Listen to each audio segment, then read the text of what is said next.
Welcome to the NBA Coast to Coast podcast brought to you by thelines.com. Coming to you from the West Coast, Josh Lander, joined as always by Nate Weitzer on the East Coast.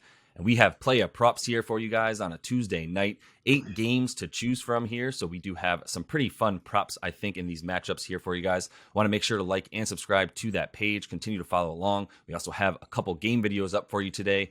Probably the 2 best matchups of the day anyway. Lakers and Grizzlies. Also have the Thunder and the Dubs. Nate, let's go ahead, jump right into your first playa prop for tonight. Get right into it with Mr. Ant-Man on those T-Wolves.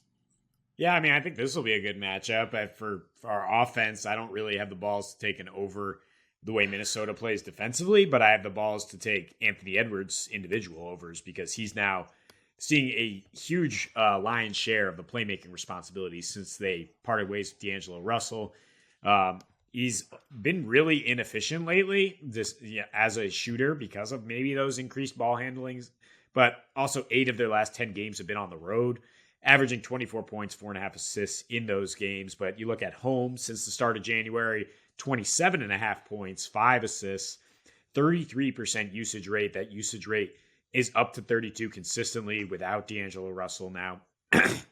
His last 3 against Philadelphia, which I got to talk more about this particular matchup. Again, inefficient shooting, but 20 points, nearly 6 assists, playing 40 minutes a game. And the usage only 27% because D'Lo also had a 27% usage rate, scored 25 a game, handled a lot of the rock.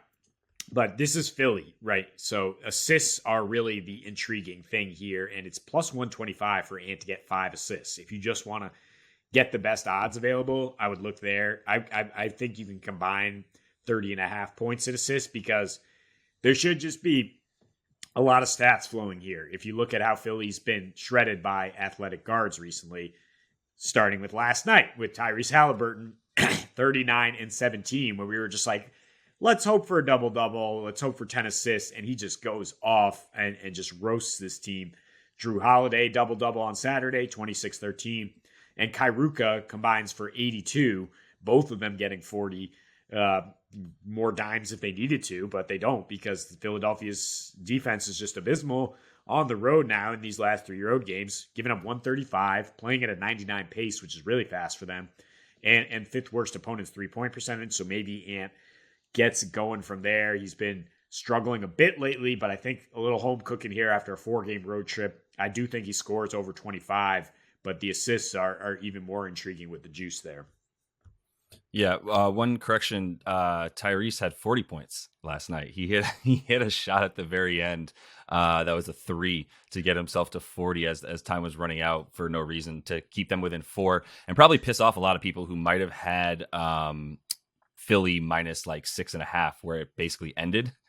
And they were covering that by 3. Then Tyrese hit that last second 3 to get himself 40 points. We love it. Whatever. We picked the Pacers, the over, and a ton of stuff for Tyrese. So love that game. I think plenty more for Ant tonight. I think it is a good get right game for his sort of off shooting that he's been a little bit, but want to give the dude his flowers as well because he's been a huge reason they've been so good on defense as a unit since especially since getting rid of D'Lo, which will help that. I'm gonna go. You know what? I'm gonna go with my preferred bet here next that I'm going to talk about with everybody, which is Mr. Blocker Kessler. Walker Kessler tonight in the Jazz, taking on that Kairuka tandem there and the Dallas Mavericks. I like 20.5 points and rebounds for him at minus 120 on MGM. That's the best place to get it. It's like minus 125 on DraftKings if that's where you have your account. The double-double I really like, plus 135 on DraftKings because the 9.5 rebounds, maybe you want to get the better juice than the points and rebounds. I just know that the Mavs give up a ton of points to centers as well. This is why I kind of like getting his points in there. But the rebounds themselves are like plus 115 to get 10. So it's basically just like, do you think if you don't want the double at plus 135 because you're not sure about the points, which I do like, but you like the rebounds, 9.5 rebounds is great too. The blocks is interesting because it's 2.5 blocks for him, and he's averaging 4 of those, better than 4 in his last 6 overall. And it's just that he's got to block some threes because that's where all of Dallas's shots are coming from. That's why that they allow only like 2.9 blocks per game against their team, is because the only person who's ever shot inside the paint is either Luka or Christian Wood this whole season. So there's not much reason to believe that there's going to be blocks available for him nearly as much. But 2.5 is a pretty good number for to get plus 115 if you're interested. Dallas is dead last since their trades in terms of allowing points in the paint, where it's like 61, which is a ton. 25th in allowing second chance points, 20th in opponents rebounding. And in 2 games versus Dallas that Blocker Kessler has played so far, 13.5 points and 10 boards in 25 minutes. He was still getting a few less minutes at the time when they played Dallas earlier this season. Now he's averaging 30 over his last 10 games, which is a huge thing. Like his per 36 numbers versus this team are incredible and well above a double-double and well above 20.5 points and rebounds. So if he's going to get 30, 31 minutes like he's been averaging, then I really like all of his numbers. The blocks I just threw out there because it's such a low number, but I really don't know that you can get more than 2 blocks against this Dallas team if they're not going to shoot inside the paint, right? No, and they have 2 finishers who just don't get blocked because they're the best finishers in the world, basically, in the paint.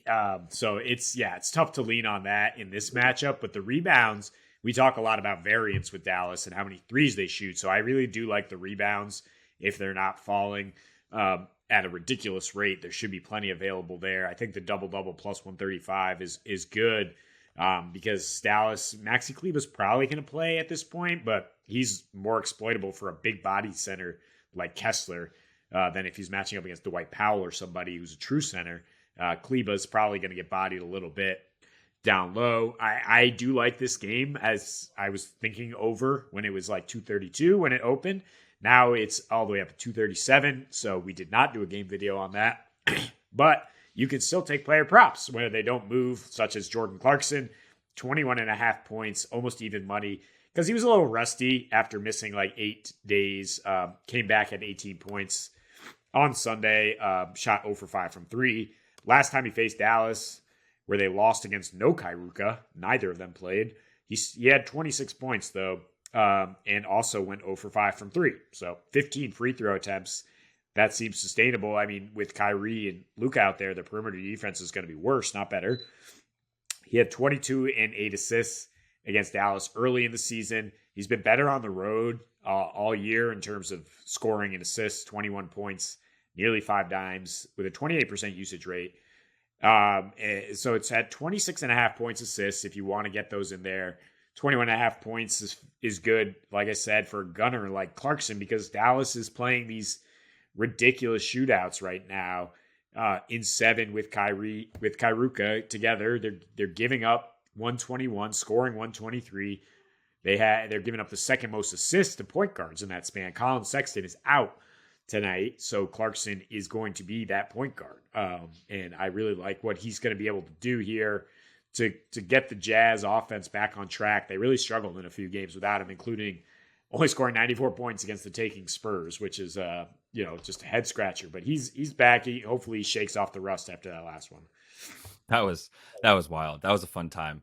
That Jazz Spurs game. But no, yeah, Jordan Clarkson, always gonna love him. MIZ for sure in that one, and I also like a lot of points. But lastly here, I don't know, Nate. We're talking about a couple of different Warriors players. I think we're brainstorming on air again here as we talk about all these different picks we have. But I'm going to go with Day with Draymond Green because of how well he plays against this Thunder team, because of the fact that that's where the Thunder give up a ton more points and stats is to power forwards, and because Steph Curry's back, and that's good for Draymond Green. Against the Thunder in his last 4, all of which Steph played in, he's got 9 points, 10 boards, 5 assists in about 29.5 minutes. That gets you over the 23.5 points, rebounds, and assists that I'm taking for him tonight. I understand the points aren't always awesome with him, but I mean 9 against this 9 a game against this team on the road in his last 5, 10 points a game with about 8.5 boards and 5 assists. So it gets you to right around the 23-24. But it's also the matchup, like I said, with the Thunder. The Thunder are giving up the 4th most points to power forwards. They're giving up the most rebounds rebounds to power forwards in the league as well.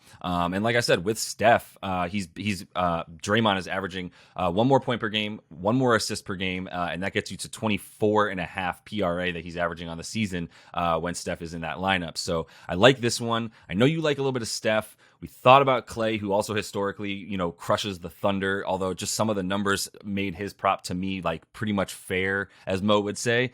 So what do you feel about one of these Dubs players and their props?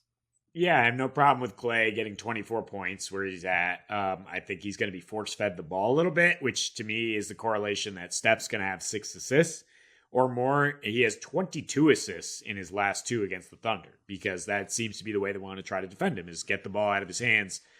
And he's going to make plays for other guys, as we saw in his first game back.